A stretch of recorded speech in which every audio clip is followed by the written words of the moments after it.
سننتقل بهذه الصور وإياكم مشاهدينا الكرام نشوف المنظر العام للطريق، وهذه الصور تأتينا مباشرة على الهواء. حدثنا بعض الشيء عن هذا المسار وعن يعني إذا بناخذ الصورة فول سكرين أسامة حتى نعطي فكرة للمشاهدين. إذا نعم. هنا الرياح جانبية من اليسار، إننا كل الدراجين موجودون على الجانب الأيمن، فإذا الرياح آتية من الشمال على يسار الدراجين.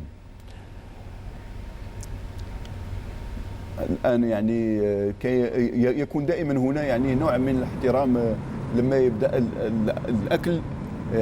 الآخرين لا يقومون بمحاولة انسلاب. على كل حال سعيد، ستدخل أكثر في تحليل هذه المرحلة حيث ستنضم بعد قليل للزميل العربي المحمودي المتواجد في كابينة التعليق. أنتقل إليك العربي. مشاهدينا ابقوا معنا لمتابعة هذا السباق ومن ثم الاستوديو التحليلي النهائي. لك الكلمة العربي. Pyrim Lang from I Am, I understand, although we'll get double confirmation on that for you in just a few moments' time. Switch back. 28 kilometres remaining. 5 minutes is the gap at the moment.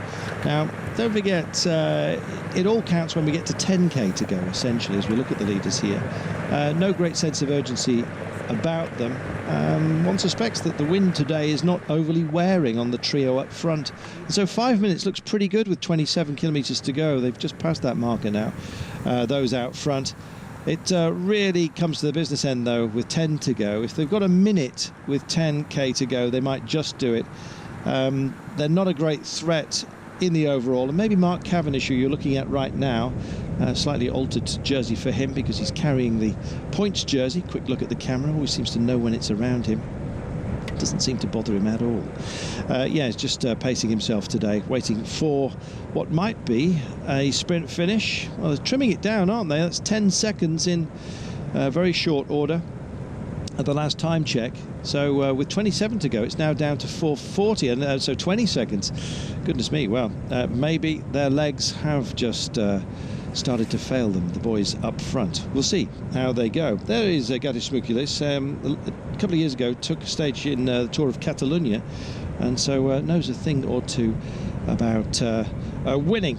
So these three guys are our contenders today.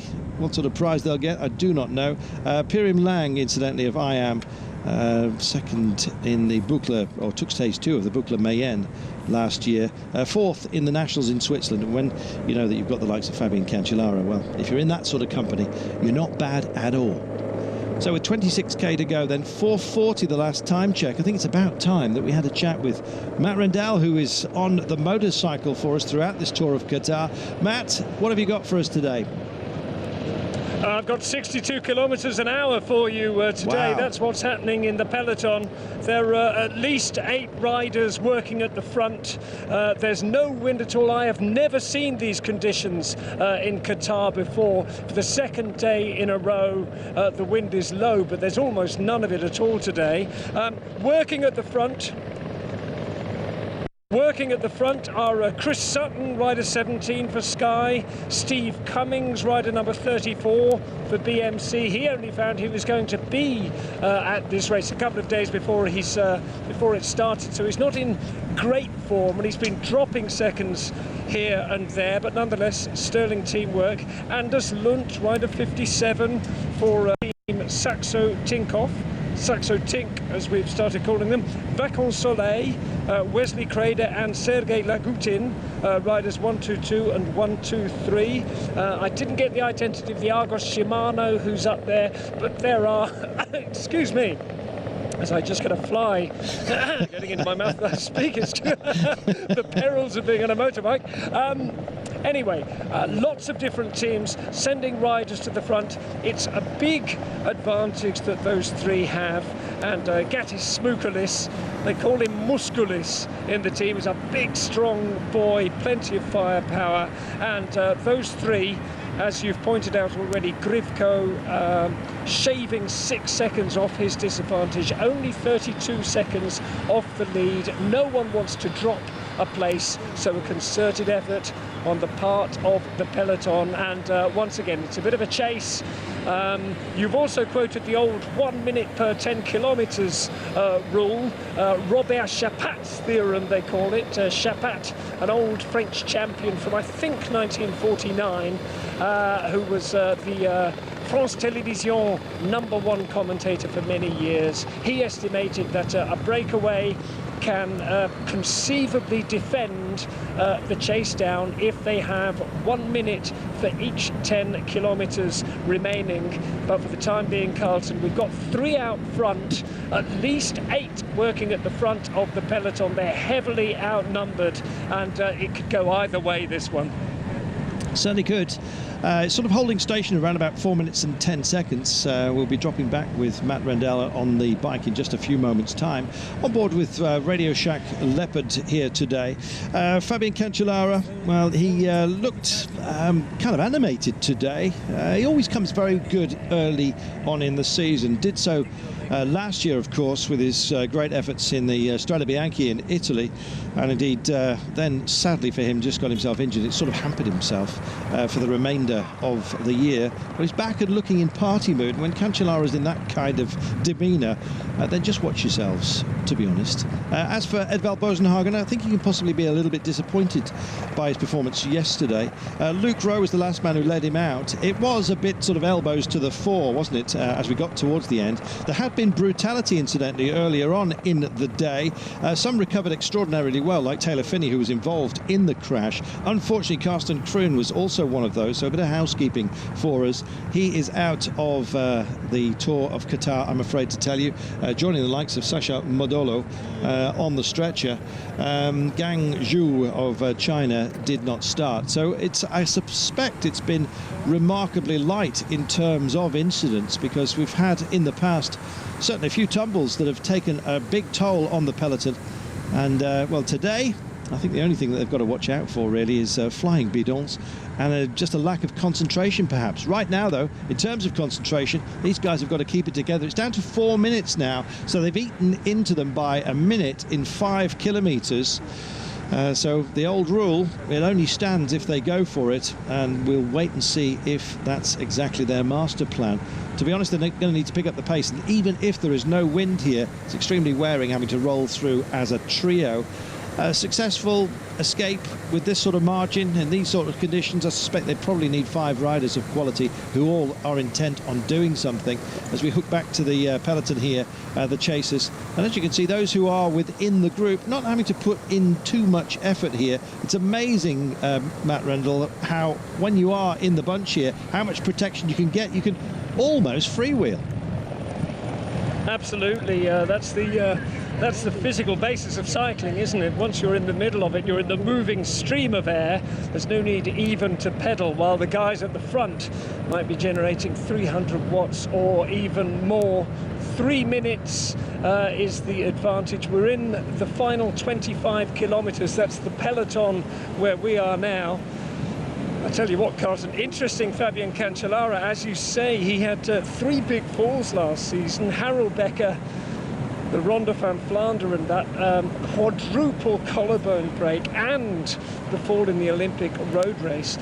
But he still won the national individual time trial title. He won Strade Bianche, as you said. He won the prologue of the Tour de France, and he won the final individual time trial of Tirreno Adriatico, not to mention second in Milan-San Remo, and that's amazing. A bad season. He's quite something, isn't he? He really is. He's a great guy as well, actually, and he's one of these people who rather embarrassingly remembers everybody's name.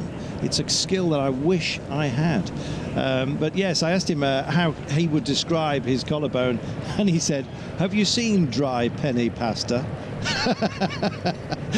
Just about summed it up.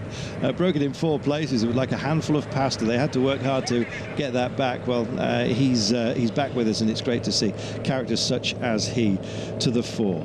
real gentleman. 21 kilometres then, 3 minutes and 35.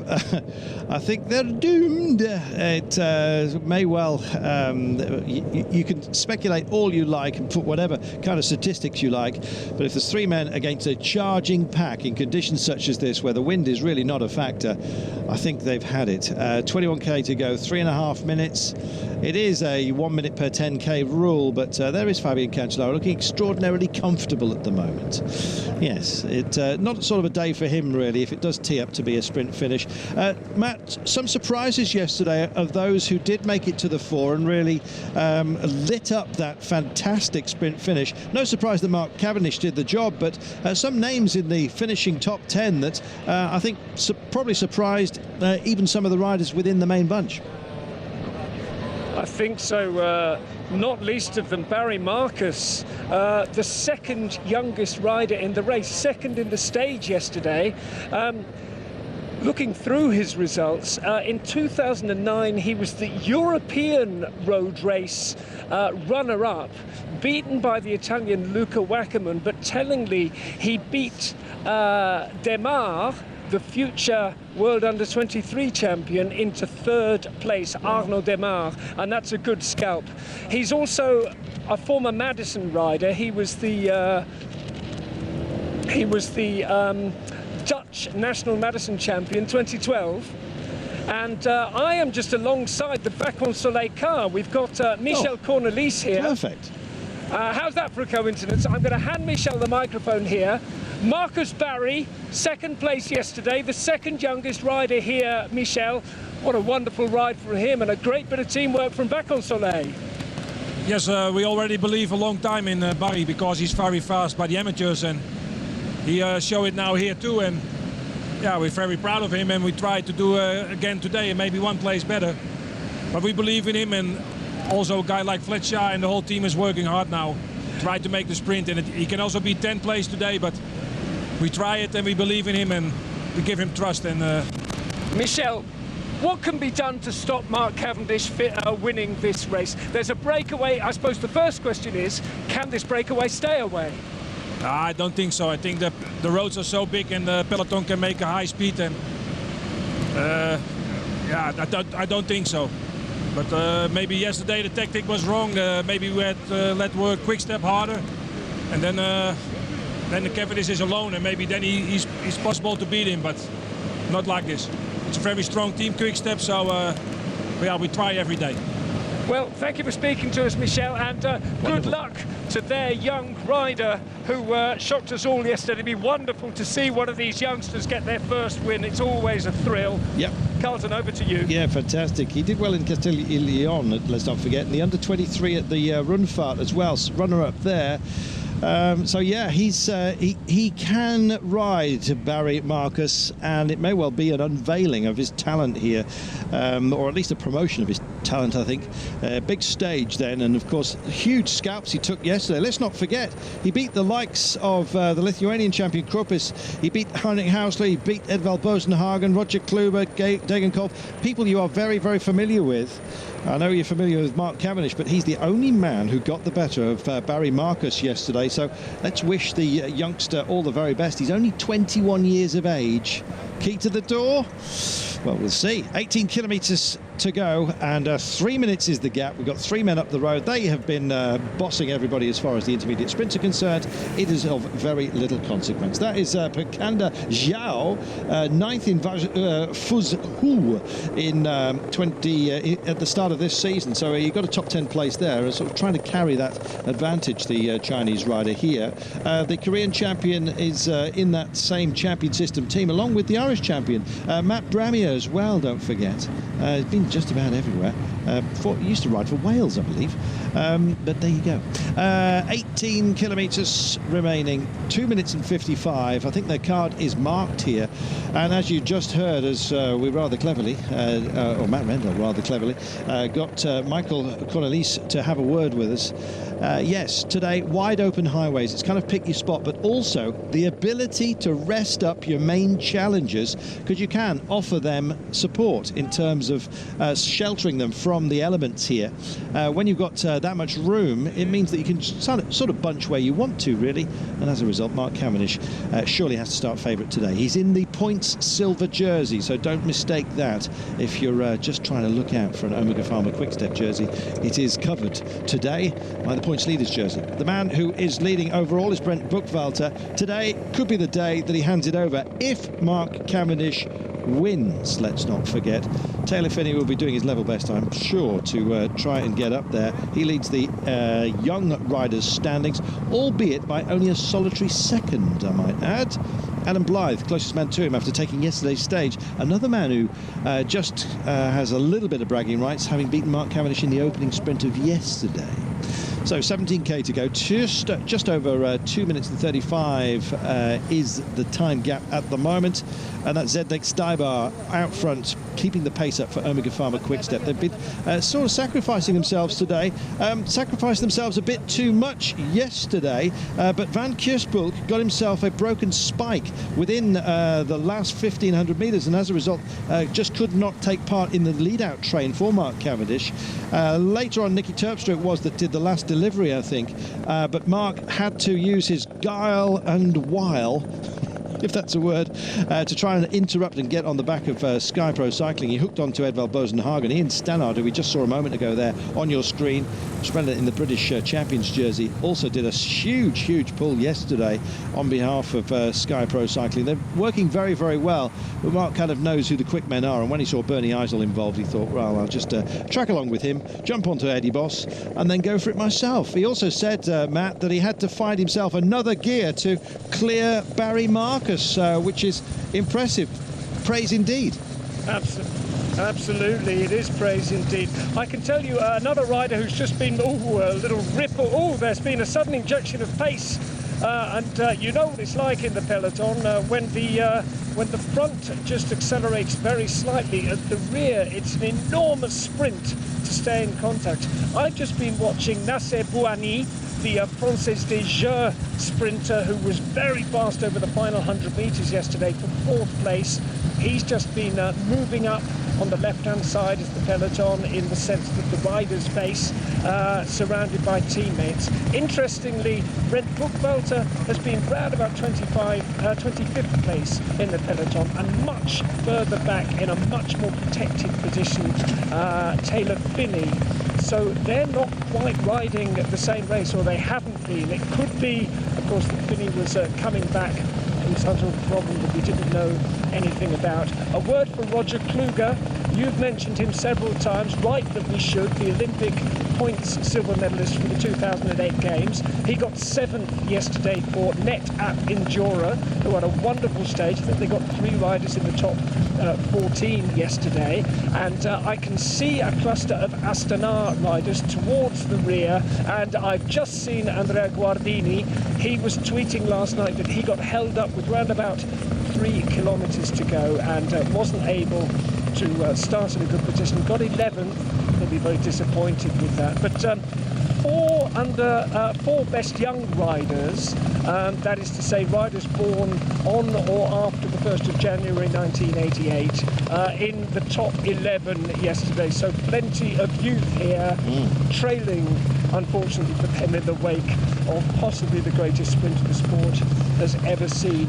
Mark Cavendish. I'm sure that, try not to overdo it. I know, it's difficult. We often get accused of doing exactly that. The trouble is, Matt, you know, if you are a quick rider, when somebody says somebody like Mark Cavendish comes along only once in a lifetime, surely the response would be, why did it have to be in my lifetime?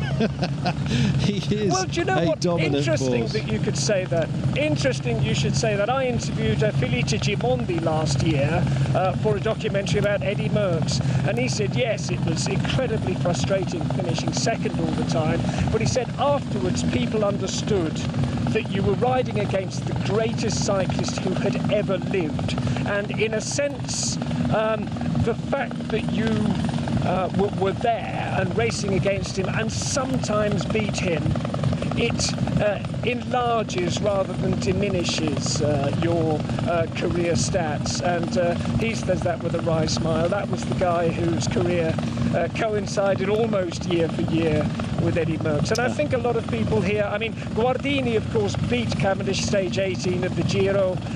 Sasha Modolo, who's spoken about, unfortunately out of this race, he's beaten him earlier this year. These are wonderful results. These are almost the sort of things they'll tell their grandparents, their grandchildren in a few years' time. And it means they've got a target. Terrific. 14 kilometres remaining, 1 minute and 40 now, only the gap. And as Matt Randell, there he is, he's on our screen actually. If he gives us a little star wave, oh, he's just disappeared. There you go, as if by magic. Yes, we're keeping it too in-house here. There is the peloton then, and just looking down, check out, there's the golden jersey, just doing a reasonable amount of work at the moment. He's only 2 places behind Mark Cavendish. Out front is Zanon, punching a big hole in the air. He is a big old fella, isn't he? He's a huge unit. A lot of power, the British champion. At the front at the moment, just dragging along his Sky teammates, although yeah, not averse to actually swapping, chopping and changing as well. It's a quality outfit, Sky, but yes, I think they will be ruining perhaps the loss of Mark Cavendish on certainly events such as this. Very much Sky thinking about the Grand Tours. Mark sort of just looking for a place where he could showcase his own talents, and has found it, he says, at Omega Pharma Quickstep, a place that he's settled in very quickly. They worked extraordinarily hard for him yesterday. Ilio Kaiser on the front absolutely fried himself out there, just wasn't even concerned about offering up a turn to anybody else, just wanted to be in the dominant position, wanted to be seen to be doing his job. It's all about that gelling process. 1 minute and 20 now with 13 to go. Now remember what we said about the magic time gap, 1 minute with 10 to go. I don't think they're going to have that minute by the time we get to 10k, because the charges are on them at the moment. Round this roundabout they come. I suppose we better tell you about the finish today. Possibly a little bit more technical than some would like. It's a kind of a Corniche being a crescent, but it's sort of 3 looped together in a bit of a zigzag. Nothing too serious, but at the top and tail of that Corniche run are 2 roundabouts. They'll come into the first at 3.7 kilometres to go. That will be a left-hander coming in at 6 o'clock, exiting at 9, going the long way round, if that makes sense. Then you come all the way back down, do a full switchback at 1.3 to go. On a left-hand curve, you have the Flamme Rouge. You then take a right hand and a gentle left to get to the finish line. But it's the long, lazy right-hander. After the Flamme Rouge, you better be on the right-hand side of the road if you want to have any chance of beating Mark Cavendish. Yesterday, just briefly, Matt, I noticed that Sky almost telepathically got themselves into the correct position on the road. They sort of fought for the dirt, really, and got onto the right-hand side at absolutely the crucial moment, and just sped away on one of the roundabouts, just saving so much energy and just gradually gliding into position. It was a masterclass. Yes, absolutely. They've got a very well-drilled team, very disciplined team, and in Edvald Boasson Hagen on his day, you would probably say the third fastest sprinter in the world after Cap and Greipel. And coincidentally, Carlton, I'm riding alongside next to Shavais Knaven. Shavais, you know Cap very well. What can you come up with today to get Team Sky the stage win in what looks like a bunch sprint today? Yeah, it's looking like it's going to be a bunch sprint. It was a pretty big gap 20 k's ago, but now it looks like everything comes together. And yeah, we have 4 guys in GC, and for us it's important to take bonification today, but we hope with Edvald. This race still within Sky's reach then? It's still possible to win GC, of course. It's not easy because, yeah, Kev is the best sprinter in the world, and we worked with him last year. So we also know how he sprints, how he likes it, so maybe we can take advantage from that. But still, it's all about the legs, and hopefully Eddie has the legs today to be the best of the pack. Shavais, thank you. Good luck to you. Well, it seems as if by magic you almost we were talking about telepathy a few moments ago as we passed the 10k to go mark here. Matt just drifting into position and speaking to all the right people. It's a joy to have Matt Rendell mobile and on that motorbike during this tour of Qatar. It's great insight live as we are here on this great event. So it is a high-speed attack essentially going on here by the main bunch. Everyone starting to think about the general classification. It is about sprint bonuses as well. Let's not forget the bonifications, just to remind you, 10 seconds for crossing the line first, and a valuable 10 seconds that will be. Then, of course, it's 6 and 4, 10, 6 and 4, the seconds on offer. So a goodly margin. If Mark Cavendish does get it today, he could well be in the golden jersey, but there are teams out to stop him. Let's just have a brief look through Sky, shall we? Edvald Bosenhagen is 14 seconds adrift, so a win for him, and let's say a stall for Mark would put him very much in contention to do something. A penultimate day tomorrow, don't forget, and then we are on the Corniche. Oh, and it's all over. They've set up the escapees. We'll come back to Sky and their aspirations in a moment. They've had enough, and they've done a great job as well. So there you are, 9 to go, and the commissaires will be describing all together the famous phrase within all tours when race radio suddenly makes the announcement. It's almost like rest up and prepare yourself for the big run in. 9 kilometres then only, and they really have completely broken down. But they must surely have just said to each other, look, to hell with it, this is not going to happen. So here they come. They'll be they need to get themselves clearly on the side of the road. You don't want to be clipped by the peloton that will come through rather quickly here. They'll hide themselves and recover within the main bunch here, I should imagine, because they've got every opportunity to gain some protection. They're not going to get shelled straight out the back. But you want ambition? Well, Orica Green Edge, they would love to take something here. And, Aidis Kropis, yesterday, the Lithuanian champion, he did an amazing job. He was extraordinarily quick. In fact, I've promoted him. He's just wearing his Green Edge jersey. I don't think he's done the Nationals, but he did take stage 4 in Poland and stage 3 in Norway.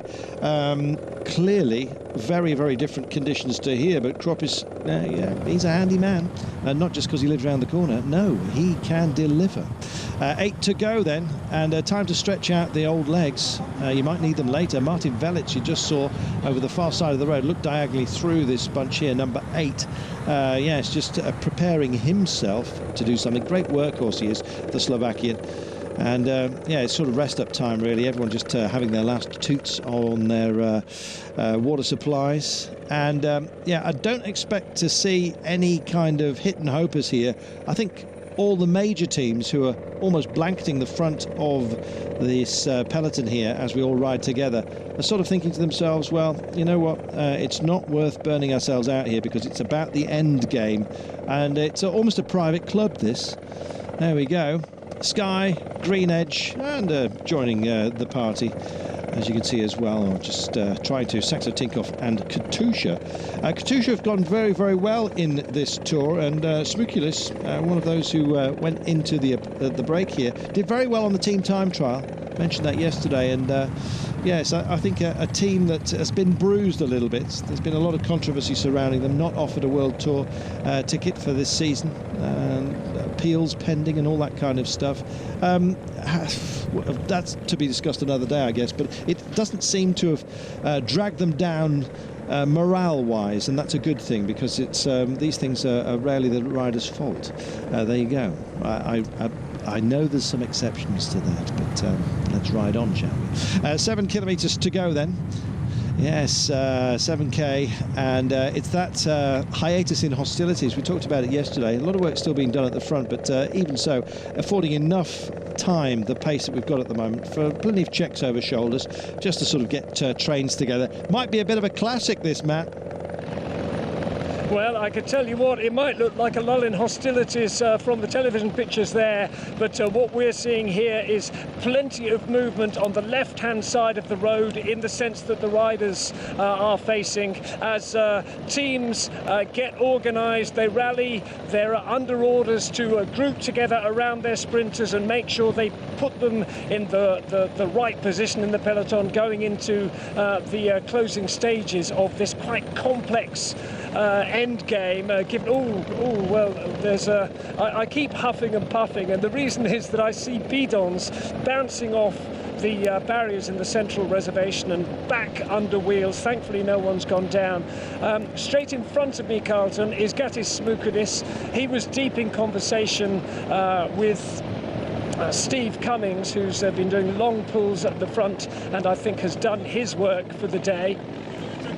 Oh, there've been one or two. There's Hutarovic, his foot has just come out of his pedal. So as I say, the speed as they swing around this right-hand bend high, it may look as though there's a seesaw. Oh, Hutarovic has a puncture. He's changing wheels with his teammate. Yep. That's 104, Julien Perard. And their AG2R riders have been told to wait. Hutarovic is their main sprinter. They want him in there, but with not many kilometres left, the whole team is sitting up to wait for Hutarovic to try and get him in contention. Yeah, that is going to be a big disadvantage. Thanks, Matt. I think, to be honest, they were slightly ragged there. Lack of communications backwards. And as a result, they sort of went for a rider interchange there, and in the end, unfortunately, the car had to change too. And because of that, he hasn't got a relay man. So, yeah, it may well have been better just to wait for the car, but they weren't aware of where the car was. Slight bit of dodgy relaying here, and because they're on screen as well, the commissaires are telling them to pack it in. He's got another puncture. That's a double. Oh, my goodness. Well, it's front and back. He's had to call to say, look, it's just not right.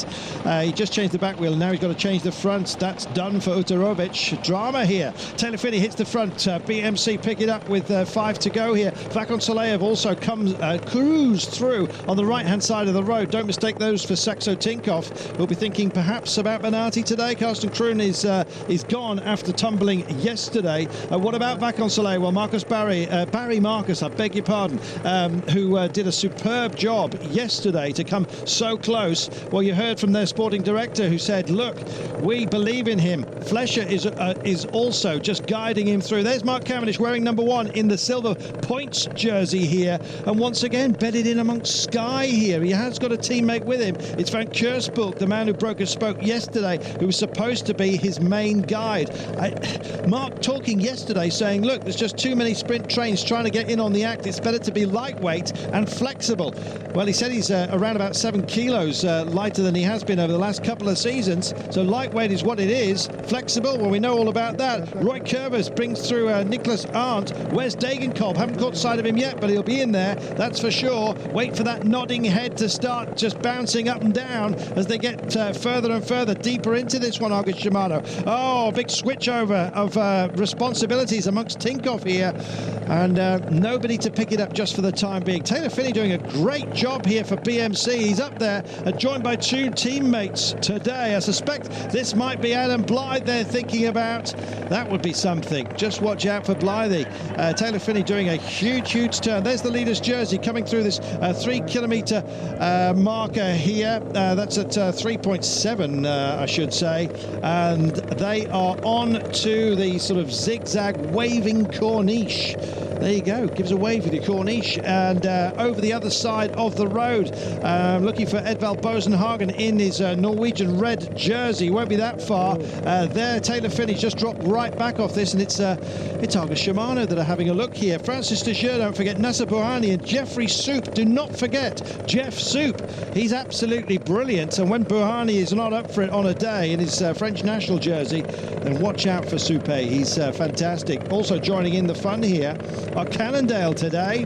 There they are with the slick black stripe down their back, and also Bardini. There's Filippo Fortin, who went well yesterday. He'll be also in the mix, number 167, and he is. Oh, check yourselves out. They're just cruising by our commentary position. I almost feel like leaning out and waving to you. Nicky Terpstra as well is very much in the centre of hostilities at the moment. Here comes Francis Deschamps as well. AG2R looking for something today. Oh, and it's going to get lit up early, this. Everybody just getting into position very quickly on here. They do not want to get left behind. That's the crucial thing. 2 to go. Edvald Bosenhagen got 1, 2, 3, 4 Sky team teammates around him. We look further down for Mark Cavendish. He's bottom right of your screen. He's just out of position at the moment. He won't be too worried about that because I suspect he will only be turning on the taps after the final roundabout. Big looks, and it's all about Sky up front with Vakon Soleil and thinking about Marcus Barry. They are, and Francis Desjeux all of a sudden hit the point here. No teammates around. We'll see. You just have to wait on. He's suddenly got one, and this bodes well. Jeff Soup and Nasser Bouhanni. Jeff Soup out front, Bouhanni not that far behind, and I am are also here. Heinrich Hausler is asking for more today. Can he deliver? Well, one more roundabout, and you're going to have a view on that. Here we go. Nice slip round the corner here. Everyone keeping it sensible. Bogdanos for AG2R hoving into sight as well with his orange and yellow and black accented jersey. Round they come then. It will be the Flamme Rouge in around about 100 or so meters time. And Nicky Terpstra's in the mix here. And so is our French champion Nasser Bouhanni. He might have to do it all on his own here. Lots of checks over shoulder, and Astana and Gardini suddenly up there as well in the right place. Oh, this is fantastic. Marcus Barry and Walter Moll. Where is Mark Cavendish? The eternal question. Well, he can't ask for him all the time, and he says he can't deliver every single time. All these stages are very, very different. Oh, two men peel off, and almost the SkyTrain gets hampered here. Edvald Bosenhagen in the national Norwegian jersey around about P6 as we speak at the moment. Oh, we've got a crash here. Who's involved? Anybody big? Well, Zdeněk Stybar's in there as well. We'll find out who got involved. Mark Cavendish is still here, still tracking. By my reckoning, it's a long view here. He's on the left-hand side, just waiting to press the go button. And he gets nudged out there. Just has to go and do it himself. Hooks on the back of one of the Bardini. I think it's Philippe Fortin at the moment. He's right there where he should be, and he's going to go. Oh, he's going to go, and he has gone. Look at this quality in action. Now then, can he be caught here? Marcus Barry wants a piece of him. Oh, but he's not going to get it. All the cake is Mark's.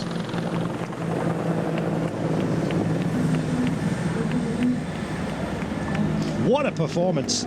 Well, he was out of position with around about 300 meters to go. He was down in P12 by my reckoning. Had to do it on his own yet again. So many pretenders to the crown along the way. And this is going to put Mark Cavendish in the leader's jersey. Unbelievable performance today, delivering yet again. It's full strength from Mark Cavendish right at the very top of the season here. Goodness me, it bodes very well for a dramatic year for him. And we're having a sort of an entree, if you like, to his season right here in Qatar.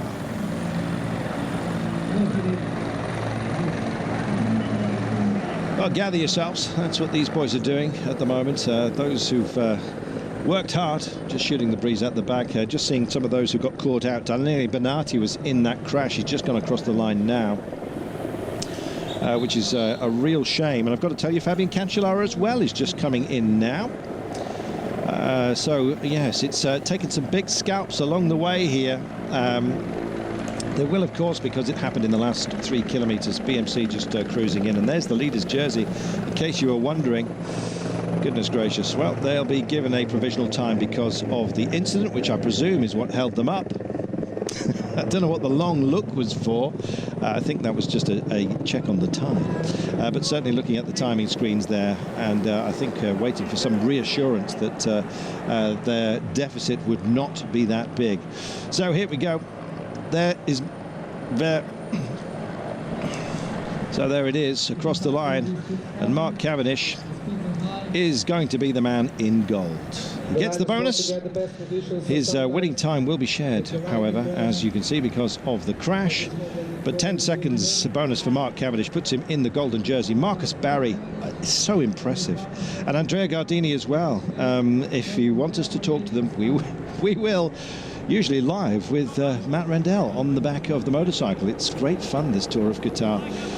And having most fun of all, Mark Cavendish picking absolutely the correct side of the road here.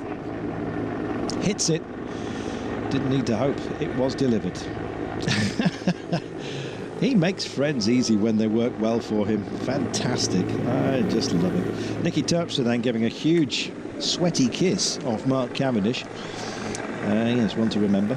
And there is the man who will hand over that leader's jersey.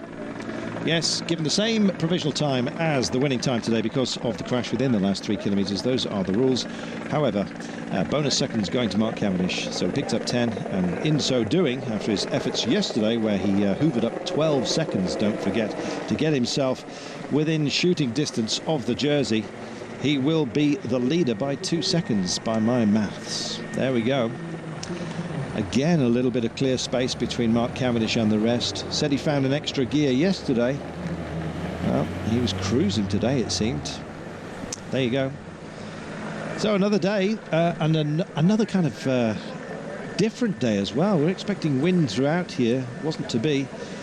And Brent Bookwalter will be handing over that leader's jersey. Here's your heli view of it. Now, at this point, Mark Cavendish just unleashing himself on all around him. Marcus Barry just doing a superb... He's a big lad, isn't he? He really is a big fellow. Marcus Barry just cruising in at the end, but showing what a turn of pace he has. Offering up his congratulations, and so do the rest as they came by here. It's nice to see. You know, he's hugely respected and very well liked amongst the peloton. He might be just a little bit frosty with journos occasionally. Let's hope he has a bit of a smile on his face this time, shall we? Yes. Mark Cavendish then, our race winner, ahead of Marcus Barry. The thunderous thighs of Marcus Barry. Just watch him. He's going to be something. Andrea Gardini, Filippo Fortin as well here. And not the usual suspects as well. If you wonder where all the BMC boys were, they got held up by the crash, and as a result, also the leader's jersey, and hence the times all given the same due to that late incident. Goodness me. Predator in action, I think you might say. There we go. Mark Cavendish then takes another one. Would not bet against him going all the way here. He is our leader now. And who's going to take it off him, frankly? And there's the gap. Told you there was clean air, and there is, albeit that they sat up, of course. Marcus Barry saving a few batteries for tomorrow, presumably. So, the run then from the Camel racetrack to Alcor Corniche. Very nice little part of the world, this. The Dows there for you to see. This is the final kilometre then, past the Flamme Rouge. And Sky, well, open-mouthed, Eisel doing his turn as well. Nicky Terpstra, though, was just genius for Omega Pharma. Sky getting slightly disrupted out there. Edvald Bosenhagen, yet again, just not finding a route through. And this was the moment when a lot of the big names, there's BMC right-hand side of your screen. Fabian Cancellara also caught out, and so was the golden jersey. And as a result, all times will be zeroed to Mark Cavendish's, but the bonuses still stand. So Mark Cavendish is our leader. Just getting a long view from the helicopter here of how it all formulated. Edvald Bosenhagen just getting taken towards the brickwork here, and unfortunately just missed the jump at that point. It didn't matter if he was going to light it up at 100 metres to go. Everyone else was at full tilt up front, and there was no way back. Mark then taking it open-handed. Nice little salute. Oh, looking very familiar, his celebrations these days. He used to consciously think, way back in his HTC days, just how he was going to celebrate. There was a few that had to be censored, I'll add. But yes, he's kind of calmed it down and let the thighs do the talking these days. So we'll just wait for Mark to get to the stage. He'll be stage winner, of course, points leader, and indeed overall classification golden jersey wearer as well. So he'll be on and off the stage 3 times. With a bit of luck, we'll get to talk to him before all those proceedings. Here's that little balk. Very, very gentle one, it seems. Nicky Terpstra just went out. It's a rough game, this. Nobody said it was anything else. Safest place to be up front. And if you're quick, that's where you'll be. Yes, and Mark Cavendish is quick. We all know about that.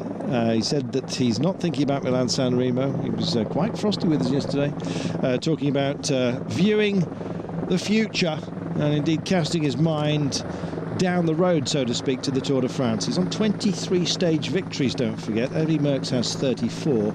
He's a great student of cycling, and he'll be well aware that the road to greatness is via stage wins. And you're looking at the greatest sprinter on the planet. Look at that. Happy boy, so are we.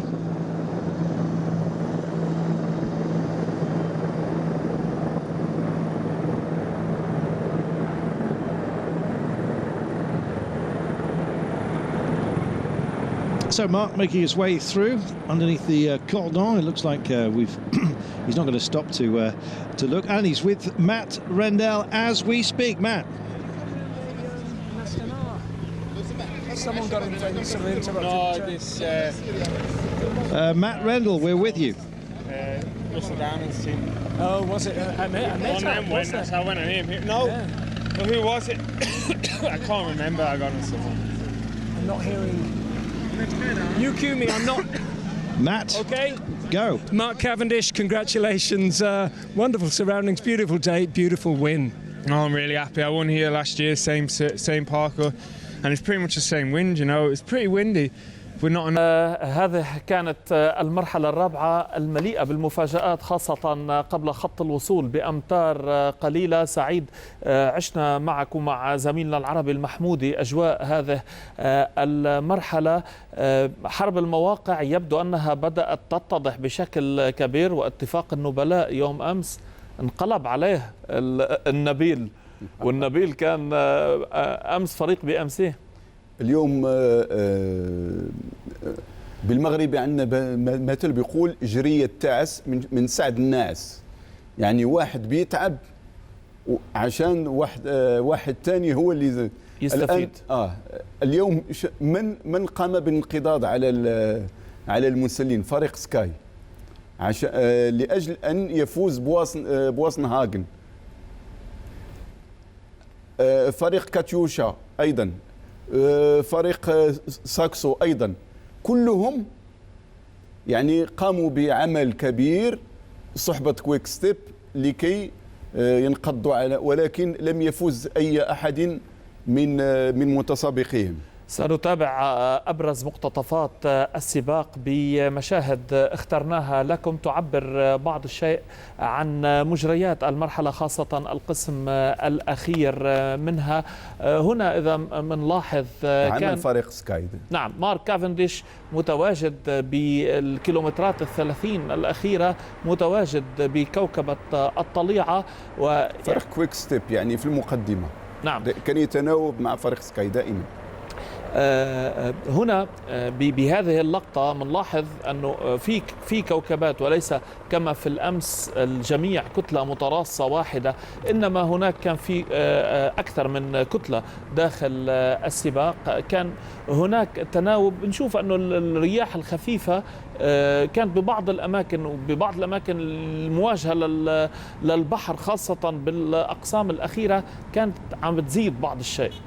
نعم، الرياح هو يجب أن يتعامل معها المتسابق حسب اتجاهها. هذا ماشي هو المشكل. المشكل هي السرعة التي يجب أن لاحظنا أن لما وصلنا إلى 20 كيلومتر قاموا بالتصعيد وبالرفع من السرعة والاستفادة من الريح كما تقول أخ بول، لكي يلحقوا بالمتسابقين المسلين. هنا كان فريق BMC متواجد، وهذا هي القافلة تشق طريقها باتجاه كورنيش مدينة الخور. مرحلة كانت انطلقت من مضمار سباق الهجن بمدينة الشحانية باتجاه كورنيش الخور على مسافة 160 كيلومتر، يعني لازم تكون توقيت العام أكثر من 3 ساعات من الجهد. الجهد الحثيث لبلوغ خط النهاية. سنتابع معكم مشاهدينا الكرام بعرض مشاهد السباق بأقسامه الأكثر أهمية بحسب الاختيار. وهنا إذا نلاحظ عملية المساعدة بين دراج والثاني يمد له يد العون، لأن كل فريق عنده متسابق اسمه حمال الماء، بورتور دو. لو بورتور دو عمله هو أنه يرجع إلى آخر السباق ويأخذ المؤونة من مدير الفريق ويضعها في الجيوب التي خلفه وكذلك في صدره وفي ظهره ويزود بها زملائه، ويصعد إلى الكوكبة ويزود كل واحد حسب ما يطلبه. هنا في هذه اللحظة كان الدراجين يقومون بنوع من ميني أتاك، يعني هجمات صغيرة، يتقدمون يتبادلون. هنا التركيز أيضا على العجلات بعملية التجاوز. الثلاثة كانوا يتعاونون، ولكن ليست لديهم القوة الكافية لكي المجموعة الكبيرة، الكوكبة الكبيرة كانت أقوى منهم، وبالتالي لم يتمكنوا بثلاثتهم أن يحافظوا على الفارق الزمني. يعني هنا من هذا المشهد بنلاحظ القافلة تسير بخط معين، لكن هذا الخط بيعرض بالخلف، يتسع. فهو بحال مثل عملية النبال. السهم فهو حاد من الأمام، نعم، لكي يخترق، نعم، لأنه هو مسألة فيزيقية. يعني نعم. لو يفتحوا بشكل كبير لن يتمكنوا، لأن الريح ينساب في الجانب. سبحان الله. أيضا مثلا في السباحة وأنت بتعرفها تقنية رأس الحربة، بتكون المسبح من 8 حارات، الأسرع يبقى بالوسط وبتشكل نوع من في معكوسة. يعني هذه هي كما ذكرت الفيزياء وكيف يخترق الموكب الريح. وهنا ننتقل وإياكم لمراسم تتويج الفائزين بهذه المرحلة. وكما ترون على منصة التتويج الفائز للمرحلة الثانية على التوالي البريطاني مارك كافنديش، الذي يسجل إذن فوزه الثاني بمرحلة، يستلم الجائزة من يدي رئيس الاتحاد القطري للدراجات الهوائية خالد بن علي آل ثاني. مجهود كبير. لم تصلنا بعد لائحة الترتيب مع احتساب الثواني الممنوحة كمكافأة وقتية بمراحل السرعة داخل مرحلة كبيرة. لأني أظن أن الثلاثة الأوائل قضموا عدد من نقاط بالنسبة لسبرينت انترميديير 1 وسبرينت انترميديير 2، وما دام أن المجموعة أن الكوكبة كانت مجتمعة، فالميقاتيون نعم عليهم أن يشاهدوا الصور ويرجعوا لكي يحتسبوا النقاط، وهي عملية صعبة وتتطلب وقت. كان نشرح للمشاهدين السبرنت انترميديير يعني مرحلة السرعة المتوسطة، لأن خلال المرحلة الطويلة تتخلل المرحلة مراحل قصيرة من السرعة تحتسب لكل متسابق أو للمتسابقين الثلاثة الذين يتمكنون من تسجيل التوقيت الأسرع فيها 3 ثواني حسم 2-1. وهذه تقنية من كل منظمين على أنه لكي لا ينام الدراج خلال المرحلة. الدراجون يعني من البداية يضعوا لهم حوافز في وسط الطريق، ويعني كل واحد يريد أن يكسب، لأن فيها جوائز مالية وفيها نقاط. طبعا هناك جوائز مالية تمنح لكل مرحلة سرعة أقل من الفوز بالمرحلة، لكن هناك جوائز مادية، لكن الأهم هو المكافأة الوقتية. أيضا نتابع مع عملية التتويج مارك كافنديش مجددا، وهو كان يوم أمس خطف القميص الفضي لصاحب الترتيب الأول بترتيب النقاط. هنا ننتظر ما هو لون القميص الذي سيسلمه المنظمون لمارك كافنديش لمعرفة ما إذا خطف صدارة الترتيب العام من وبالفعل خطف صدارة الترتيب العام من برنت بوك وولتر. وللمرة الأولى إذن نجد دراج مارك كافنديش يحتل المركز الأول بصدارة الترتيب العام. وكما قال عدد من المحللين ومن بينهم السيد ماجد النعيمي والشيخ خالد على أنه اليوم يمكن أن تحسم المسابقة. نعم، لأنه ما أظن أن الفريق سوف يتقاعس لحماية القميص لمرحلة أخرى. الآن لأساسي يجب أن نعرف كم هو الفارق بينه وبين فيني وبين برنت. هذا هو اللي أساسي. أنا لدي سؤال ويمكن أن أجيب عليه الغد، هو لماذا دور فريق بي ام سي اليوم؟ سنتحدث عن هذا الموضوع. دعونا نتابع لائحة الترتيب العام التي انتقل لصدارتها إذن مارك كافنديش. لا، هذا ترتيب الستيج 4، هذا ترتيب المرحلة الرابعة وليس ترتيب العام. هذا إذن الترتيب: مارك كافنديش بالمركز الأول أمام باري ماركوس، أندريا غوارديني، فيليبو فورتين وألكسندر كريستوف هم الخمسة الأوائل. لقد شاهدنا صورة غريبة بالنسبة إلي، وهو أنه كافنديش يعانق ناصر بوهاني. نعم. فمعروف على كافنديش على أنه ليس له أصدقاء في الكوكبة. هنا مارك كافنديش بالمركز الأول أمام برنت بوك وولتر. تايلر فيني أصبح ثالثا. آدم بلايث بالمركز الرابع. والمعركة احتدمت كما تلاحظون مشاهدينا الكرام. 5 دراجين من بي ام سي يحتلون المراكز من 2 إلى 6، لكن المركز الأول بحوزة مارك كافنديش من كويك ستيب. يعني ثانيتين الآن بين كافنديش وبين برنت. لا أعتقد أن السباق والطواف قد حسم. لا خاصة أن يوم غد مرحلة أبداً 154 كيلومتر بين الزبارة يعني والشمال.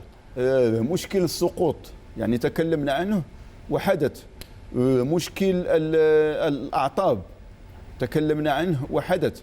يعني لاحظنا كيف أنه حتى آخر المراحل هناك تقنيات تجعل من فريق أن يدفع دراج إلى جانب الطريق، ونعرف نحن في جانب الطريق يكون حصى ويكون وفي الغالب تقع، فالكل يريد أن يكون وسط الكوكبة ولا أن يسير على الجانب. على كل حال للصدف يعني إذا بنرجع كم يوم للخلف، كلوي هوسكينج وكيرستن فيلد كان فارق بينهم ثانيتين قبل مرحلة الحسم ما قبل النهائية. هنا أيضا الفارق ثانيتين، كما لو أن النساء والرجال تشاركنا بنفس المصير في النهاية، وحسمت بالمرحلة ما قبل الأخيرة حسم طواف النساء. ربما غدا يحسم طواف الرجال، والطريق طريق طويل بين حصن الزبارة التاريخي في دولة قطر باتجاه مدينة الشمال. يوم غد تعتقد أن بي ام سي سيقوم مبكرا بعملية تفادي ما حصل اليوم والعلوق، يعني أن يعلق في الخلف ويقع بمشكلة من يتقدمه؟ هو فريق بي ام سي اشتغل اليوم الأول لكي يفوز برنت، واشتغل اليوم الثاني لكي يفوز بالسباق ضد الساعة فرق. بالأمس واليوم لم يشتغل الفريق، يعني أنه دائما كان مختبئا في الوراء، حتى أنهم لم يشاركوا في سباق سبرينت السرعة النهائية. على كل حال ننتقل في هذه اللحظات مباشرة إلى كورنيش مدينة الخور، حيث يوافينا الزميل صفوان أبو شنب من هناك وبرفقته مارك كافنديش الفائز بهذه المرحلة. سيتحدث معه بعد قليل إن شاء الله. ومارك كافنديش بهذا الفوز اليوم انتقل إلى صدارة الترتيب العام ولو بفارق ثانيتين، لكن هاتين الثانيتين ربما تكونان الكافيتين للفوز بالطواف وربما لا، لكن من دون شك أن هذا الذي حصل اليوم سيشعل المنافسة يوم غد، ستكون مرحلة يوم غد مرحلة مثيرة. يعني فريق بي ام سي ليس له أي خيار آخر الآن، إذا أراد أن يرجع أقمصته فليس عليه إلا شيء واحد، أن يقوم بهجوم وأن يأخذ المبادرة، لأنه ارتاح، وهذا آخر ما كنت أقوله، نرتاح ليومين، فغدا ليس بإمكانه فعل أي شيء آخر إلا المواجهة. التتويج أيضا والمنصة التي تستقبل الدراجين الواحد تلو الآخر يعني احتلها اليوم بقوة مارك كافنديش، رأيناه فائزا بالمرحلة، رأيناه فائزا بالقميص الذهبي. الآن من BMC تايلور فيني سيسلم القميص الأبيض اللؤلؤي لصاحب الترتيب الأول بفئة الشباب، يتسلمه من ماجد النعيمي أمين السر العام بالاتحاد القطري للدراجات الهوائية. لن ننسى أن كافنديش الآن في الأمطار الأخيرة كان لوحده ليومين متتاليين، يعني في الوقت الذي يجب أن يكون معه أحد السباقين لم يصاحبه أحد. استطاع أن يقوم بنفس الشيء في يومين، هل يستطيع في يوم آخر؟ هذا ما سنراه يوم غد. إذن القميصان الذهبي والفضي بحوزة مارك كافنديش، القميص الأبيض اللؤلؤي بحوزة المتسابق الأمريكي تايلور فيني. الآن يبقى قميص الفرق، ومن هو متصدر ترتيب الفرق سنعرف بعد قليل. أعتقد ما فيها نقاش. كويك ستيب BMC هو الأفضل، خمسة في نعم، لكن كم سيكون الفارق؟ دائما مسابقة الفرق لا تحظى ربما بالهالة. كان الفارق بينهم وبين BMC 10 ثواني. نعم، وكان الفارق تقريبا 8 ثواني بين مارك كافنديش ومتصدر ترتيب برنت بوك والتر قبل بداية هذه المرحلة. لكن دائما حتى بعالم السباقات الرياضات الميكانيكية ترتيب الفرق له الرونق والطعم الخاص بالنسبة للفريق، لكن بالنسبة لعشاق الرياضة لا يبقى في ذهنهم إلا من فاز بالطواف. لأننا في رياضة فردية ليست رياضة جماعية، وما يبقى عالق بالذهن هو اسم البطل وليس اسم الفريق. في الفورمولا 1 أو من يتذكر نوع الدراجة أو نوع السيارة إلا نعم. قليل. نعم، إلا قليل. على كل حال، إذا غصنا أكثر بمرحلة الغد بين الزبارة ومدينة الشمال، فيها يعني تعرجات وفيها أيضا أماكن يدور فيها المتسابقون بحلقة مقفلة. ماذا تتوقع ليوم غد سعيد؟ هل ستكون غدا الرياح رحيمة؟ نعم، مثل اليوم. الرياح كانت رحيمة لولا الرياح. لو ستكون قوية غدا يمكن أن تحدث شرخ في الترتيب. لو كانت ضعيفة سوف لن يكون لها مفعول كبير. نعم، هو على حسب الرياح وبما ستأتي به. على كل حال لا أدري إذا كان في إمكان نرجع نستعيد الحادث اللي حصل عند خط النهاية، لكن الحوادث يبقى سببها هناك عدة أسباب، لكن السبب الأهم أنه عندما تسير القافلة ربما يحدث حادث في الأمام، لكن الرؤية محجوبة أمام المتسابقين الأتيم من الخلف. يعني بيكون المخطئ واحد بالأمام، لكن يدفع الثمن من هو آتم بالخلف ودون أن يرى ماذا حاصل على لأن الأحداث مشكلة. هذا هو ما سأقول، التركيز. الذي لا يركز لا يمكن له أن يساير السباق، لأن هنا أكيد أن الدراجين الاثنين مروا من جانب الطريق، وكما قلت الطريق بها حصى وبها يعني أشياء. وهذا يحصل في جميع السباقات في العالم، على أنه السباق والدراجون يتفادون دائما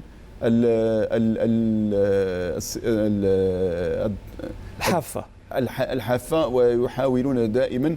حتى في السنة الماضية كان مشكل في فرنسا، حدث في طواف فرنسا على أنه مجموعة دراجين حدث لهم واكتشفوا أن هناك من رمى مسامير في الطريق. على كل حال في هذه اللحظات ينضم إلينا زميل صفوان أبو شنب من منطقة خط الوصول. تفضل صفوان.